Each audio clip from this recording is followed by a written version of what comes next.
Hey, this is Daniel Norton for Adorama, and I'm testing out the new AEOS 2 by Rotolight. So the AEOS 2 is an RGBWW LED light, and it's got great features for both filmmakers and photographers. So as an RGBWW light, you can do up to 16.7 million different colors, or we can make this thing any color we want. And also there's 2,500 filters built in, so you can have kind of presets of what you like the best.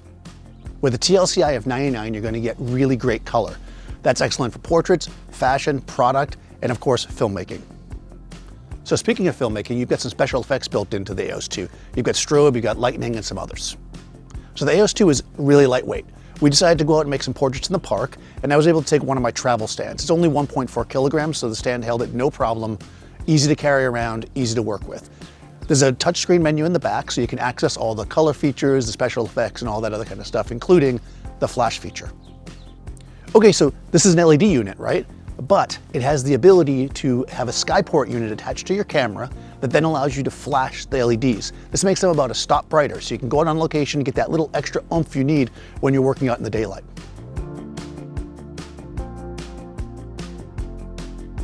So most cameras are going to fix your shutter speed at the maximum sync speed when you put a remote on top. The AEOS 2 though works with the high-speed sync, allowing you to set any shutter speed you want. So if you're out in the bright daylight, you don't have to worry about being limited on your shutter speeds. And of course, don't forget, this is an RGBWW light, which means when you're flashing, you could be in any of those modes. So not only can you change the color from the Skyport remote, you can flash in all the different colors.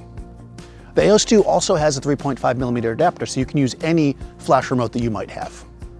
Along with the AEOS 2, Rotolight has also announced some pretty cool accessories. A SmartSoft electronic diffuser, an adapter for Bowen's speed rings, and also an app to control the unit remotely. So we took the AEOS 2 out to make some portraits, and it performed great. You know, LED lights have come a long way. A few years ago, you wouldn't be able to take a light like this in the field with a battery and shoot and make portraits, especially in the daytime. You know, you could use them for small projects and stuff, but they weren't your go-to light. And this, I think it can be. It's got great color rendition. It's easy to use. It's what you see is what you get. So if you're used to using natural light and you just want something to fill in, or you want special effects, this is going to be a great light for you. So I want to thank Rotolight for loaning me the AEOS 2 today. We had a lot of fun shooting with it. I can't wait to try out the new accessories in the app. If you guys haven't already, go ahead and subscribe to Adorama TV and ring the bell so you get the notifications, and I'll see you next time.